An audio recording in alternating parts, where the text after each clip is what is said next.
കേന്ദ്ര ഏജൻസികൾ എടുത്ത കേസുകൾ, ആ കേസുകളിലുണ്ടാകുന്ന ഒത്തുതീർപ്പുകൾ, സംസ്ഥാന സർക്കാർ എടുത്ത കേസുകൾ, അതിലുണ്ടാകുന്ന ഒത്തുതീർപ്പുകൾ, ഈ ഒത്തുതീർപ്പ് രാഷ്ട്രീയത്തിലൂടെയാണ് BJPയും CPMഉം നമ്മുടെ സംസ്ഥാനത്ത് വലിയ അന്തർധാരയിലേക്ക് പോകുന്നത്.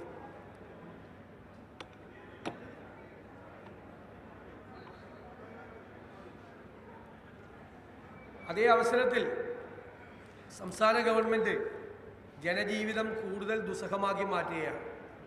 ഇവിടെ പ്രസിഡന്റ് സൂചിപ്പിച്ചതുപോലെ ഞങ്ങൾ എല്ലാ ജില്ലകളിലും, വയനാട് ഒഴിച്ച്, വയനാട് അന്ന് ഹർത്താലായിരുന്നു ഞങ്ങൾ ഉദ്ദേശിച്ച ദിവസം, ബാക്കിയുള്ള എല്ലാ ജില്ലകളിലും, തിരുവനന്തപുരം ഒഴിച്ചുള്ള 12 ജില്ലകളിൽ ജനകീയ ചർച്ചാ സദസ്സ് നടന്നു.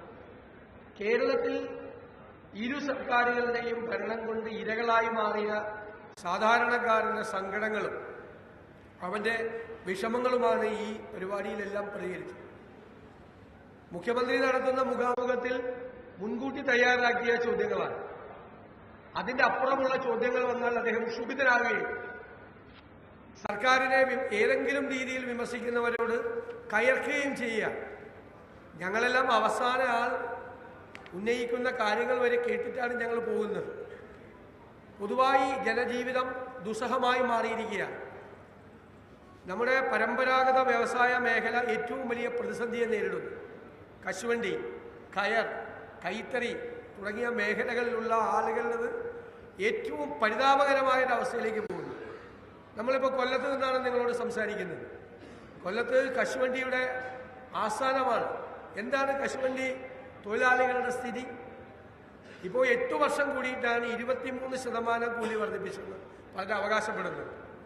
ഉമ്മൻചാണ്ടി സർക്കാർ ഇരിക്കുമ്പോൾ ശ്രീ ഷിബു ബേബി ജോൺ തൊഴിൽ വകുപ്പ് മന്ത്രിയായിരിക്കുന്ന സമയത്ത് 5 കൊല്ലത്തിനുള്ളിൽ 2 പ്രാവശ്യമാണ് അവരുടെ വേതനം പുതുക്കി നിശ്ചയിച്ചത്.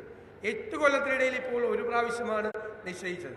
ആ 1 പ്രാവശ്യം നിശ്ചയിച്ചെങ്കിലും ആ വേതനം കൊടുക്കാൻ കഴിയാത്ത സ്ഥിതിയാണ്. കാരണം തൊഴിൽശാലകളെല്ലാം പൂട്ടിക്കിടക്കുകയാണ്.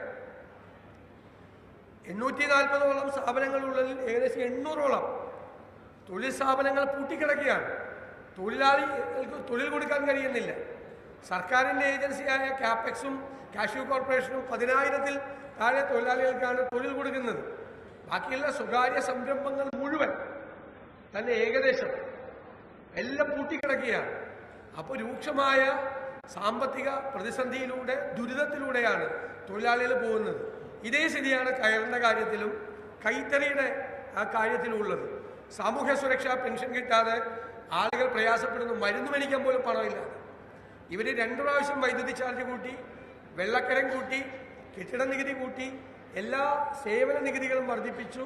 ഇപ്പോൾ മാവേലി സ്റ്റോറിലെ വില കൂടി, നിത്യോപയോഗ സാധനങ്ങളുടെ വില കൂടി 50% വർദ്ധിപ്പിച്ചു. കേരളത്തിൽ സമീപകാലത്തൊന്നും ജനങ്ങൾ ഇതുപോലുള്ളൊരു പ്രതിസന്ധിയെ നേരിട്ടിട്ടില്ല.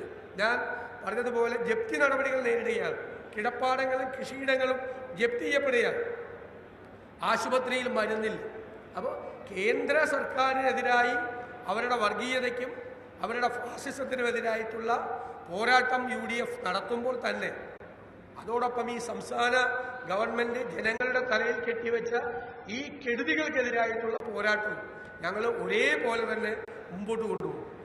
ശ്രീ NK പ്രേമചന്ദ്രൻ UDF സ്ഥാനാർത്ഥിയായി നമ്മുടെ കൊല്ലത്ത് മത്സരിക്കുമ്പോൾ അദ്ദേഹത്തിൻ്റെ വിജയം കഴിഞ്ഞ പ്രാവശ്യത്തേക്കാൾ ഉജ്ജ്വലമാക്കി മാറ്റുന്നതിന് വേണ്ടി കോൺഗ്രസ് പ്രവർത്തകർ കയ്യും മെയ്യും മറന്നു അതിനുവേണ്ടി രംഗത്തിറങ്ങും.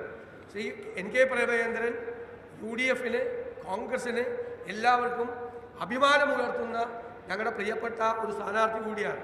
അദ്ദേഹത്തെ കഴിഞ്ഞ പ്രാവശ്യത്തേക്കാൾ കൂടുതൽ ഭൂരിപക്ഷത്തിൽ വിജയിപ്പിക്കുന്നതിനുള്ള ശ്രമങ്ങളാണ് UDF കോൺഗ്രസിൻ്റെ നേതൃത്വത്തിൽ ഇവിടെ ആവിഷ്കരിച്ചിരിക്കുന്നത്.